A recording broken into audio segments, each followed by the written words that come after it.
Hello, everyone, and welcome to another edition of the Scenic View podcast. I'm your host, Jonathan Owens, joined by Artis Watkins, Suzanne Beasley, and Samantha Klein. We have a big show this week, so let's dive right in.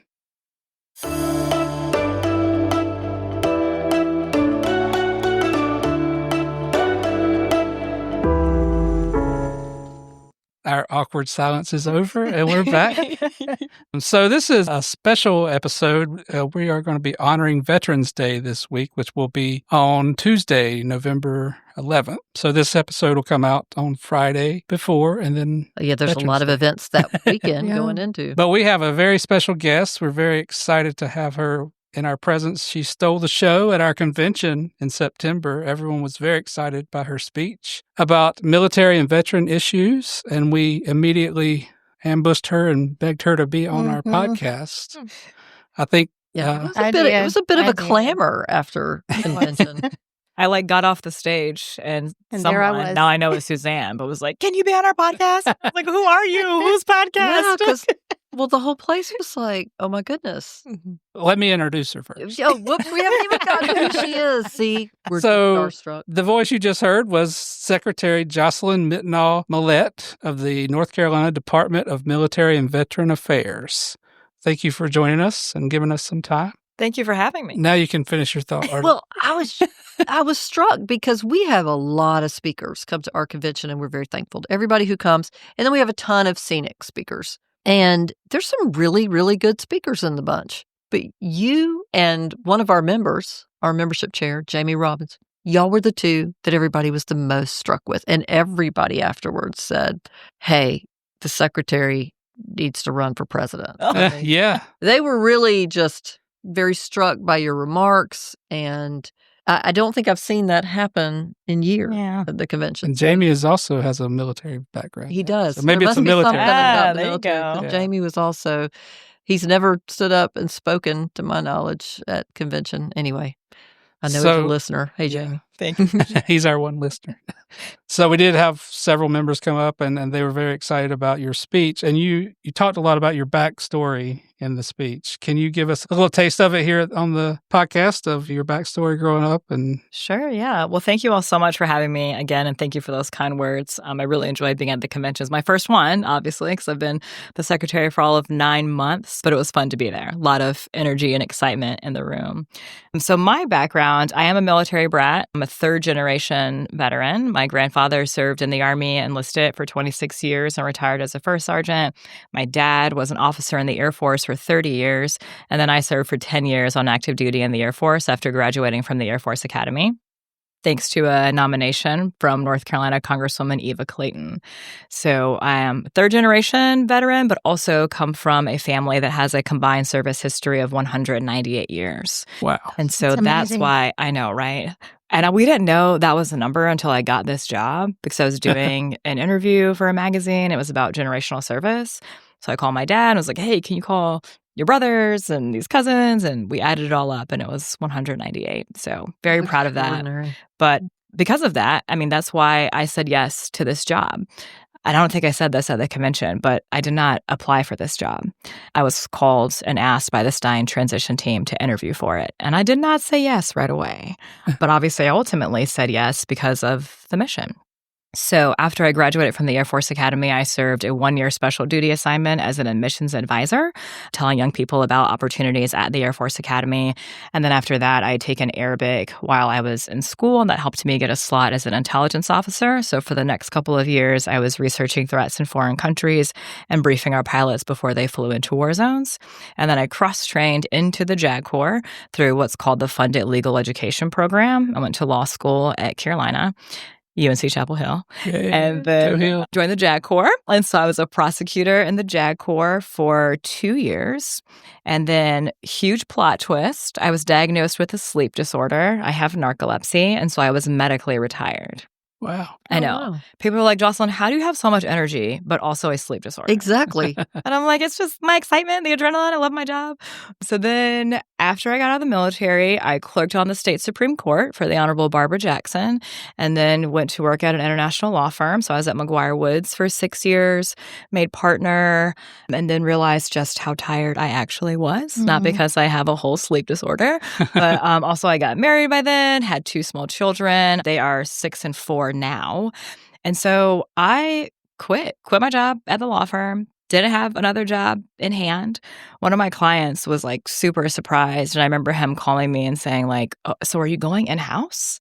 I was like, yeah, to my house. I am tired, right? And so it was a real moment to like pause, to be still and know, and to just reset. I mean, I loved working at McGuire Woods. The work was really challenging. The people were great. But I realized after 6 years, I wasn't feeling as fulfilled as I had wanted to be. And I think what was missing was that like overarching mission and goal, team spirit, right, that I felt when I was in the military.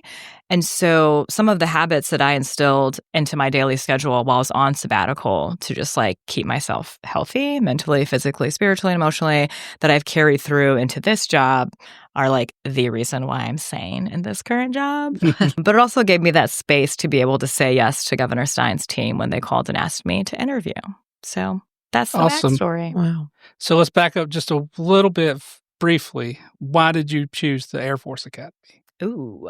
So my dad was in the Air Force, and I knew, like, we lived in an apartment in a high-rise in Germany for 3 years, and we would get home from school before he got home from work. And I remember being in, like, 3rd grade, staring out the window, waiting for Dad to walk on the sidewalk to come home. And he was obviously wearing his uniform and just always wore it with such pride.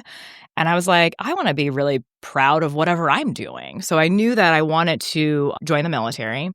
I have 4 uncles who are Marines, a couple uncles who are Army, and they all told me to go Air Force.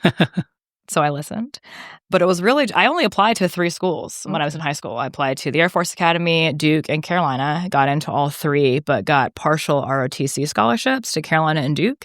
And knew that I wanted to serve in the Air Force and not incur a lot of debt. So awesome. Yeah. The Air Force. That's just, that question was just strictly for my purposes. I think all young men would love to be It is flying, interesting why people planes, right? choose the branch they choose. Yeah. But it's also interesting, since you talked about the cumulative service of your family, that it wasn't just cumulative service, it's in more than one branch. Oh, yeah. 3 branches, officer and enlisted. Huh. Yeah. Interesting. It's awesome. Okay. North Carolina is dubbed the most friendly state for the military. Talk about that for a minute.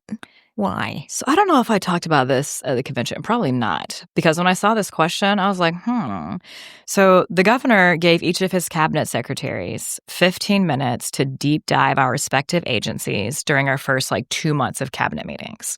And so it was my turn to deep dive DMVA. The trial attorney and me wanted to start with an attention-grabbing statement. So I said, good afternoon, Governor, fellow cabinet secretaries. I want to start by telling all of you that North Carolina is not the #1 state for military and veterans. And I would ask all of you to stop saying that effective immediately because it makes you look out of touch. And after that, the governor said, well, Secretary Mallette, what are other states doing that we are not? I said, respectfully, Governor, you give me 15 minutes. And it would take all that time and then some if I were to tell you all the things that other states are doing that we are not yet doing in North Carolina. So I gave him 2, and then we've talked about the rest, several of them, later. But I love this story for 2 reasons. One is we have a competitive governor in a great way for our state. He immediately wanted to know, how can we get to #1?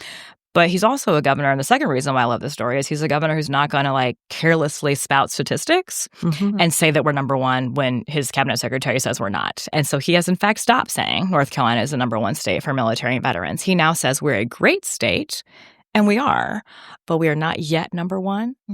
But I can tell you that my team has an amazing plan to get us there. And so my 3 priorities are sector collaboration, transition support services, and economic opportunity.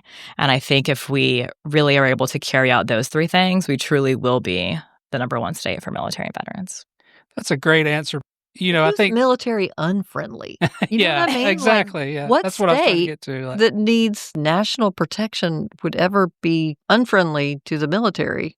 Yeah, I don't know Yeah. if I would say unfriendly. It's just that some states are more friendly because of specific programs and Yeah. legislation. They cut more on property taxes. They have better in-state tuition for military, or they offer in-state tuition to all military spouses and veterans. And some of these things we do in North Carolina, which is why we are a great state. But there's still some more work to do. And some of it also is not like structured and formalized, right? It's just more of an accepted awareness of what the military and veterans bring to your state. And so I think part of that is on my department. I think we should be the hub agency with all these groups that are doing great work for military and veterans. I think that some states do a better job of transition support services, helping families transition out of the military into the civilian sector. And we have 20,000 transitioning service members just in North Carolina every year. And I just think there's space for us to do more. But part of becoming the most military and veteran-friendly state is having the right resources to do that, right? Like people and money. And so my department is the smallest cabinet agency by far, both in FTEs and budget. In fact, there are 4 divisions within the Department of Environmental Quality. Divisions, okay, within DEQ. Yeah, within the overall department. More people and money than my entire department. And every single division within the Department of Transportation has more people and money than my entire department. So I don't know how we can say with a straight face we're the number 1 state for military and veterans when I have a very small staff and a very small budget. Yeah. But So- we're small but mighty. Right. And we're bridging out and working with other organizations that support us. But Well, I don't think there's anything wrong. I think that would be your job to say we're military friendly, but we shouldn't pat ourselves on the back until we've absolutely reached the pinnacle for all of our military folks. and when you think about it, your department has an opportunity to affect millions of people in this state, family members of Oh my gosh. what? Yeah, Fort Bragg is like the largest military base in the country, right? So if Fort Bragg were a city, it would be the 5th largest city in North Carolina. Yeah. Good grief. We have the 4th largest military population out of any state, and we have the 7th largest veteran population, and we have 20,000 transitioning service members. But we are not the number 1 state for military and veterans simply because a lot of us live here, right? Yeah. Like, That's what are we right. doing to Yeah. support all these people that we're so proud to have North Carolina? Well, that would really power the economy if you could keep Oh, those 20,000. so the defense sector, like I'm talking about paychecks to people who work on military bases, civilian and otherwise. I'm talking about disability payments, retirement checks, VA money coming into the state. The defense sector is the number 2 economic driver in North Carolina after agriculture. Wow. Yeah. Yeah. And the smallest cabinet agency. And the smallest. But we are doing Fascinating. what we can to change that. But I really appreciate that question. Well, we have similar cases in all over state government, though, right? I mean, Yeah, well, I mean, Yeah. Commissioner Troxler would tell you he always wants us to put more into our agriculture sector. So I think, a lot of the folks who lead the charge for whatever their mission is Yeah. always want to see Absolutely. us improve and do the most we can. But your employees specifically, let me ask you really quickly about them. Many times the public has no idea what public employees at different agencies are doing. And the idea of we just need less government employees is a very popular one in theory. People don't love it when they lose public services, but they like the idea of getting rid of public employees. And it seems to me your agency has people working on things for active duty, for reserve, for veterans that probably the public would be very supportive of if they knew about it. Can you tell us about your employees at the Department of Military and Veterans Affairs and what they do for the military and for taxpayers here in North Carolina? I would love to tell you about my small but mighty department. So first, our mission is to serve and support all the military in North Carolina and their families, veterans and their families, and all of our military installations and surrounding communities. We operate 13 veteran service centers all throughout the state. And so those are locations where veterans and retirees and family members can come in, and we can help connect them to the benefits and resources that they have earned. We also operate 5 state veterans homes all throughout the state where veterans and their families family members can receive great health care. And then we operate 4 state veteran cemeteries to provide a dignified and honorable resting place for veterans and their families. And those are separate and apart from the federal level cemeteries. We have 4 state veteran cemeteries as well. But in addition to that, we have our military affairs division, and the folks who work in that division bridge out wonderful relationships with all the military installations in the state. And we're also intimately involved in what's called the NCCC, which is the North Carolina Commanders Council. So where all the commanders of all the bases in the state get together on a regular basis. And so we're involved with that. And we also have 2 commissions that fall within the department and are advisors to me and the General Assembly and the governor. And that's our Military Affairs Commission and our Veterans Affairs Commission. So my department does a lot. And when you talk about the benefits that we provide to the state, one of the biggest pieces is the transition from being in the military and becoming a civilian. And I've already talked about those 20,000 service members, but they refer to the year that you get out of military service as the deadly gap, because military members have a higher suicide rate than civilians, but veterans have an even higher suicide rate than active duty members. And so if we are doing a better job of more quickly connecting veterans to their earned benefits, then we can make the deadly gap less deadly, or just close the gap and not have a gap at all. But back to this original question of having less government employees and about how small my agency is, when you say small, you may have said the exact number of employees. 124. My goodness. But you ready for this? So how important transition is? I mean, it's 124, give or take. It's around there. So 124. My transition services division, guess how many people work in that division? It can't be many if it's 124 total. 1. What? Wow. Explain, please. Wow. Yeah, I don't What know can how that she one does person it. do? She's amazing. First thing I did was when I realized she was a transition services director, but she was doing all these outreach things with different cabinet agencies and different organizations all throughout the state. Her name is Andrea Allard, and she can only be in one place at a time. But I changed her title to Outreach and Transition Services Director because she does so much outreach, which is really important. But I'm just helping her connect with, she has amazing relationships throughout the state, but she cannot do it all. And so she's just really holding hands with and helping support other organizations in their projects because she is a team of one. But we're really excited because both the House and the Senate, hopefully when we have a budget, this will come to fruition, but both the House and the Senate put it in their budgets. It was to give us an interagency coordinator, which we would be so grateful for, and someone who could help Andrea really bridge out these relationships. Because that's my first priority, is that sector collaboration piece. Because there are great organizations who are doing wonderful work for military and veterans all throughout the state, but they're not all really talking to each other. And the legislation that stood up our department 10 years ago lists the words collaborate, coordinate, and outreach 8 different times. So we should be the hub to collaborate, coordinate, and outreach, but it's hard to do that with one person in that division. Yeah. So hopefully it'll soon be 2.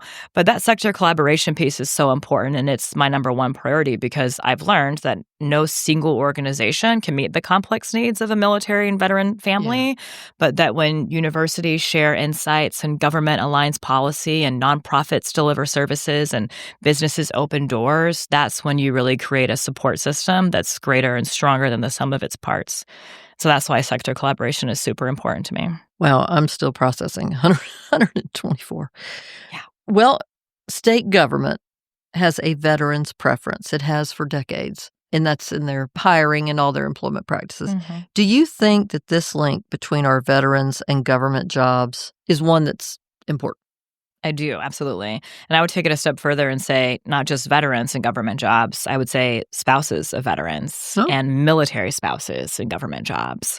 I'm really trying to help companies and government agencies understand the importance of looking past whatever a military member's job was when they were in the military.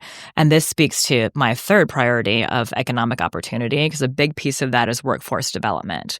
But what I'm trying to get government entities and companies to understand is that you don't have to think of it as hiring an infantryman or hiring an aircraft mechanic. You're hiring someone who has these intangible soft skills, who is punctual and professional and works well under pressure and is a good team member. So then you do hire infantrymen and aircraft mechanics. And that's just the active duty member. The spouses, like my comms director, Stephanie, like my mom who traveled and followed my dad for 30 years all around the world, the spouses are the ones who pack up a house on one side of the country and find a house on the other side of the country and make that house a home and unpack that house and register the kids for school and get themselves a job and then do it again in 2 years. And also sometime in that 2-year period, they're probably going to get a phone call and their spouse says, honey, I got to deploy to an undisclosed location for an uncertain amount of time. And so when you look at these resumes of these incredible military spouses who have a different job every 2 years, that's why. So you need to look past that also and recognize that we need to hire them and support them. And they're not just job hopping. They're not job hopping. No, they're being very. What is it in the job description? You always want someone who can adjust easily, but there's another multitasking. Yes. Oh my God, all the things they can. Yeah, they can do all the things. I think I was looking up your speeches, and there was one where you said, "You're looking at me funny." Well, it's not stalking. Oh no, I'm just like, oh God, which speech did you see or hear? I don't remember which one it was, but you were saying that someone had thanked your dad for his service, and your mom was like, "You're welcome." Oh yeah, I love that. I love that because honestly, yeah, the whole family does serve. The whole family. But I definitely had not thought, though, about the veterans' preference in hiring. Maybe should extend to the spouses because they do have to develop. I know I'm looking at Sammy because her mom had to do similar things for years. And we talk about that, if you have to handle that whole household and your job and everything else. And like you said, you may do all that just to get a call that you're getting ready to do it again, or that you don't know where your spouse is going to be for a while. I mean, I can't even imagine if you can handle that pressure, you can do any job. Exactly. But, and so my friend Kimberly Williams, she's the founder and CEO of an organization called NC for Military Employment, or NC for Me. And the way she says it, which like really resonates with people and makes them pause, is if you can trust them with your country, you can trust them with your company. Yeah. That's a great point. So I guess I'm kind of a military family too. My dad is a veteran. So veteran affairs, and in particular, like when you think of veteran affairs, a lot of people just think of, the medical and the health benefits and things like that. And that's usually a federal responsibility. So what is on the state level is available to veterans that makes North Carolina unique? Yeah, that's a good question. So one of my mentors is a fabulous woman named Wanda Wright, and she was the Secretary of Military and Veterans Affairs in Arizona for 8 years. And she gave me a great piece of advice because I asked her, how can I hit the ground running? What's one of the first things I should do?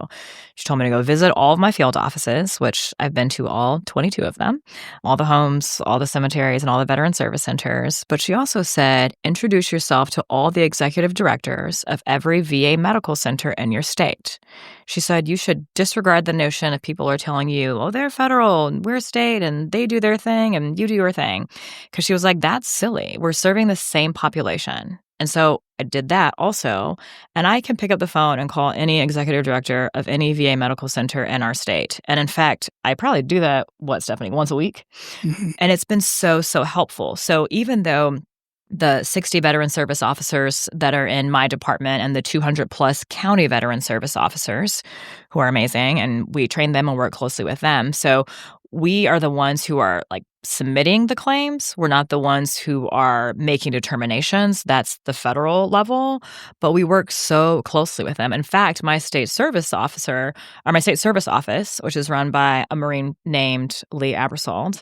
I always hesitate because like Marines don't say I'm a Marine veteran. They're like, once a Marine, always a Marine. That's right. Like, well, this Marine runs my state service office. He's a civilian, but and so it's actually co-located, like physically, geographically located in the same building as a VA regional office. And so they work so closely with them, and they work on appeals when cases come back and the veteran is trying to appeal and say, no, I should get a higher rating. So we work really closely with them, but they are separate and distinct in that way.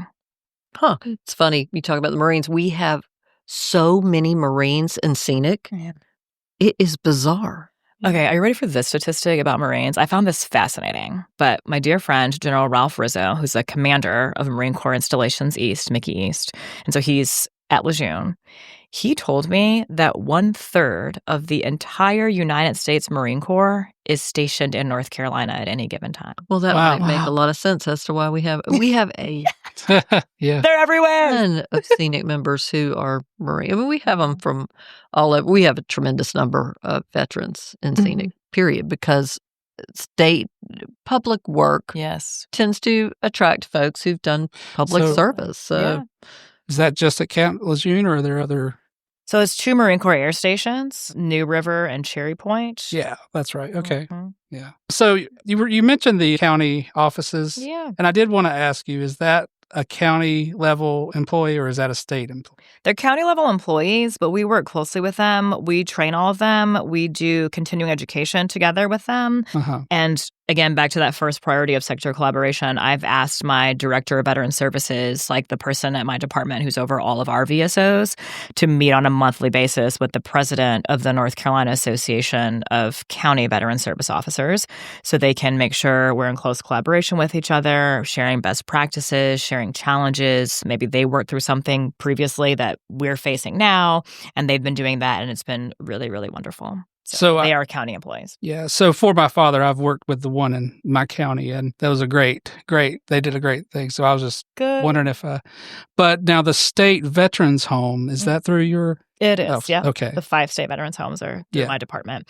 But they are contracted out Okay. to a contract management company. So all of the nurses and providers who work at the homes are all contracted employees, except for I have a veteran service officer who is my department's employee at each of the homes.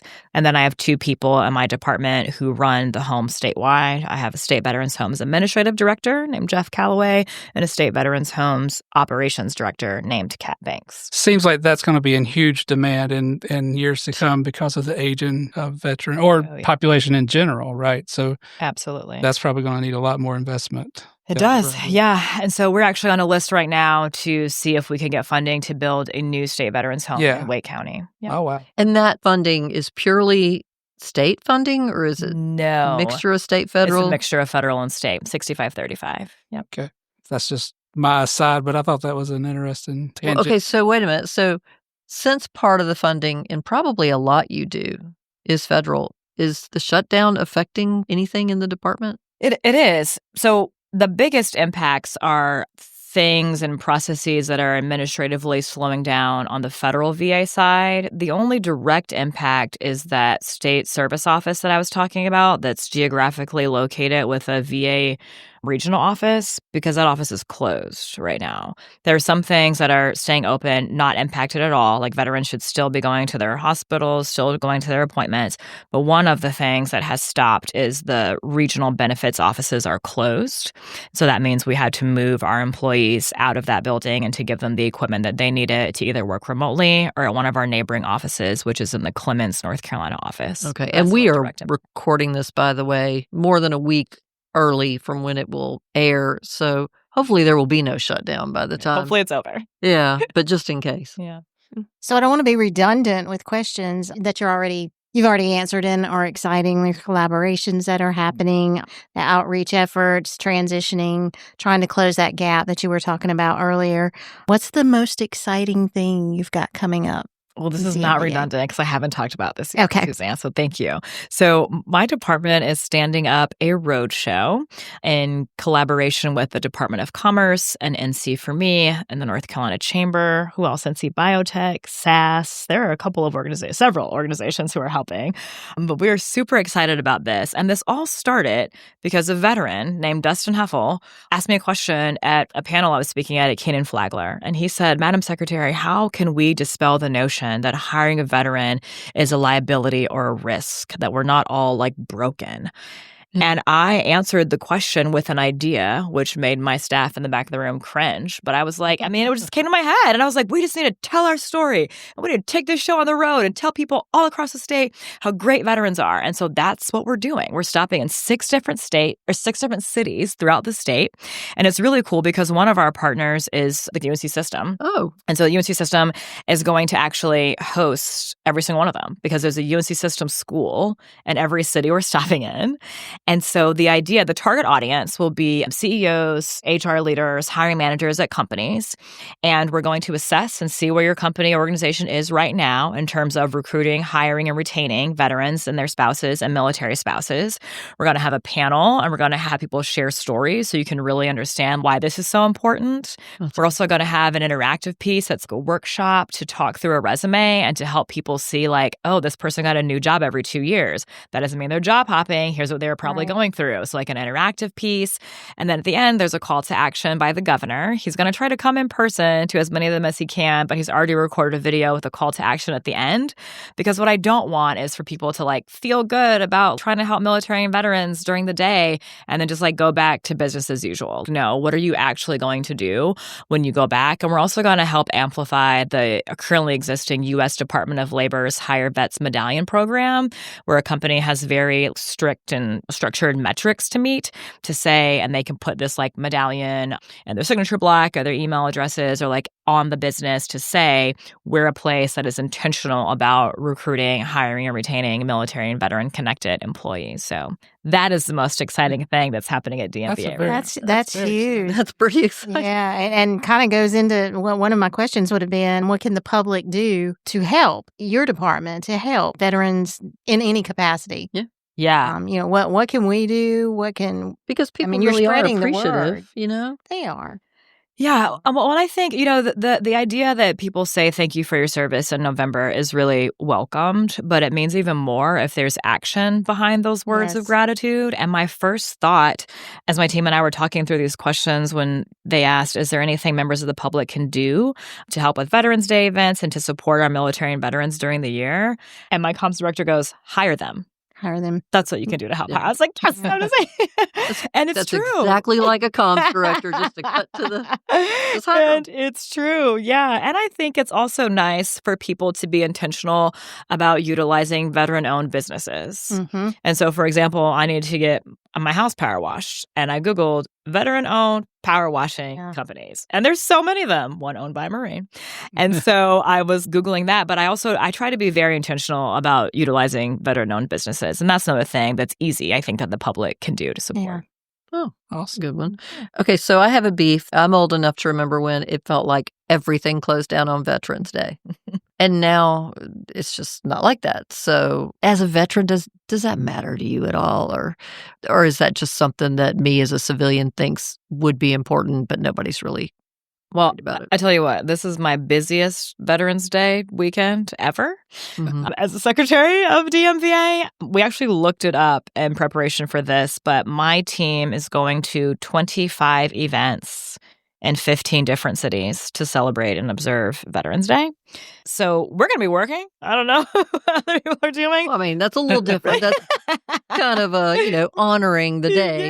Yeah. But I will say it's a great opportunity if we're not going to be at work. My only request would be that people would really observe and celebrate the day, whether it's going out in your community and volunteering somewhere and just pouring into your community and serving in a way that honors and respects and reflects what military members have done, that you look up a local celebration in your area, whether it's a Veterans Day parade, and then also, like I said, just utilizing veteran-owned businesses. But also, I don't know if you guys have heard about Operation Greenlight. It's a national initiative, and the only ask is get a green light bulb, then change one of the lights out and on your front porch of your house, inside of your house as a conversation starter. There are buildings, municipal buildings all across the state that'll be lit up green. Mm-hmm. And it's so simple, but it's just again, we're talking about those soft things that can make us, number one, look at us. All these green buildings, all these green lights is just a very simple way to show our appreciation and acknowledgement of veterans and what they have done to keep our country free. We've never done that before. Scenic needs to put some green bulbs outside. Yeah. You guys got time. Get some green light bulbs. Yeah, let's do it. Okay, so your husband has pre-approved the last question, so we're going to talk about it. So your husband's an architect. So I had to ask you, is your house the coolest place on earth? Or is it like the cobbler's kids have no shoes, and so he doesn't have time to deal with making your place the coolest on earth? I mean, it's a little bit of both. Okay. But it's more of the latter because our kids are 6 and 4. So, like, I have this dream. He wants to design an Eichler house, which is this iconic style of house from California. But that's like down the road, right? But he has done like cool things inside of our house because he's an architect. He wants this and this makes more sense. And one of my favorite things that he did, so one of the things I started on sabbatical, which has kept me sane in this job, is movie night with popcorn with my kids every Friday in the playroom. And we have this massive sectional with 4 ottomans pushed into it. So we call it like a couch bed, but we call it the nest. And there are no cell phones, iPads allowed in there. It's just like family time, rest. But my husband installed curtain rods on the ceiling of the playroom so that we can like literally shut out the world. Oh, that's cool. There's blackout curtains. And so it's just like a movie theater, but just around like the sectional couch. And it's so like peaceful and relaxing. So that's my favorite. Right. A nest, truly. That's my favorite part about being married to an architect, like that in the house project. But like really the thing is. It's like the blanket forts we made as kids. Right, exactly. Next level. Super high tech, yeah. But my favorite thing about him being an architect is actually not about like the actual architect piece, but he and one of his good friends who's also an architect, they say, never trust an architect who can't dress. Uh-oh. Like if your clothes don't fit well, don't match well, your style. He is so stylish. Okay. Did you pre-approve this part? Oh, I did. Okay. I did. So here's the thing. I wore a uniform and like combat boots for 14 years. Yeah. I don't know how to dress. My husband, like we talk through my outfits every Sunday.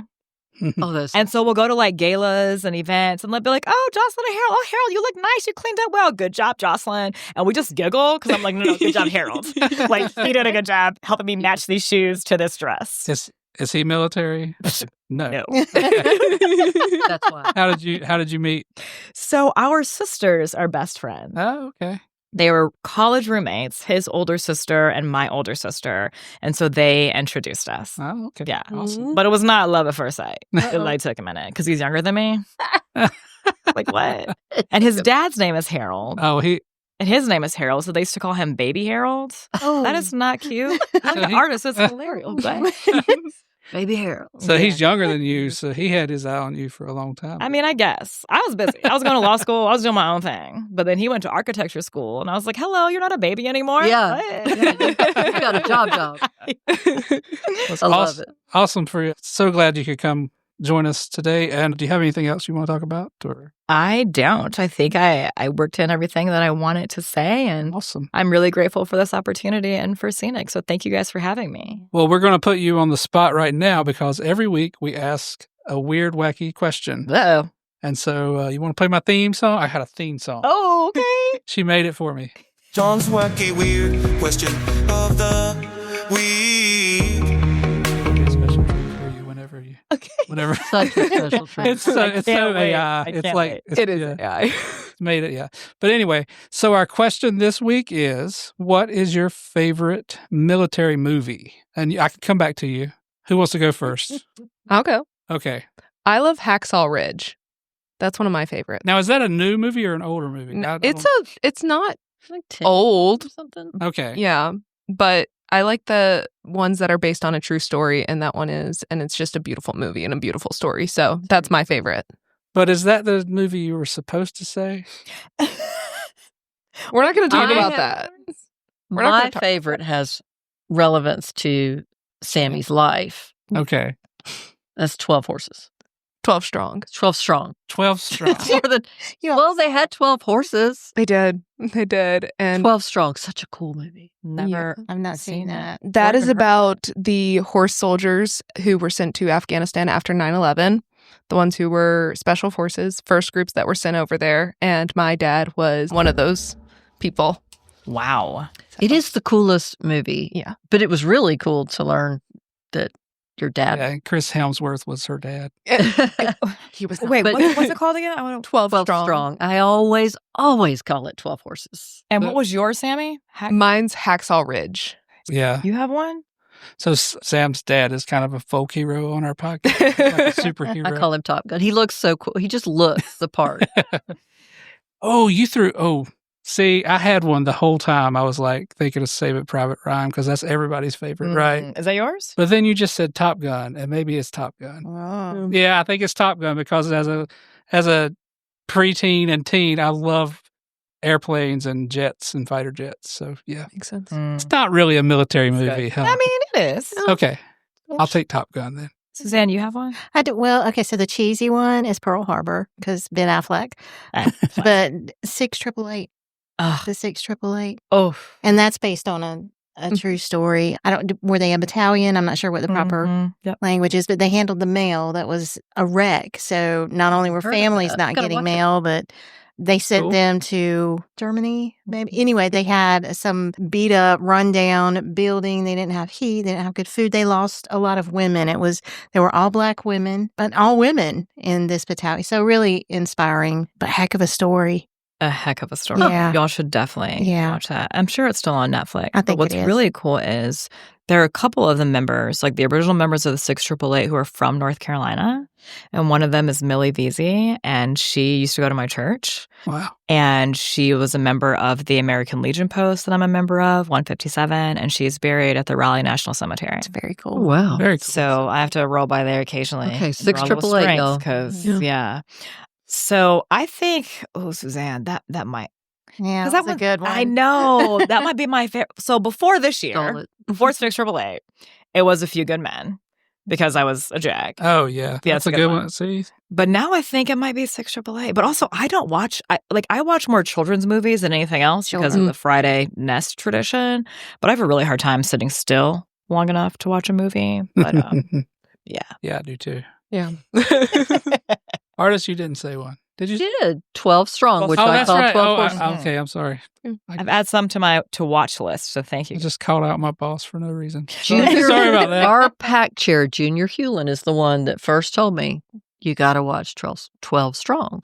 Yeah. Because Did I he know thought- Sammy was? No, I No, he happened had to no walk into the room at that time, and that's when I What? was just That's like, a oh, very yeah, that's my freaky dad. Wow, I really got to watch that. Yeah. Cool. awesome. Well, it's so great to have you in the studio, and best of luck in your fight to make North Carolina the most military-friendly state. Thank you so much. My team and I are up for the challenge. So thank you guys again for having me. Great, thank you. Yeah.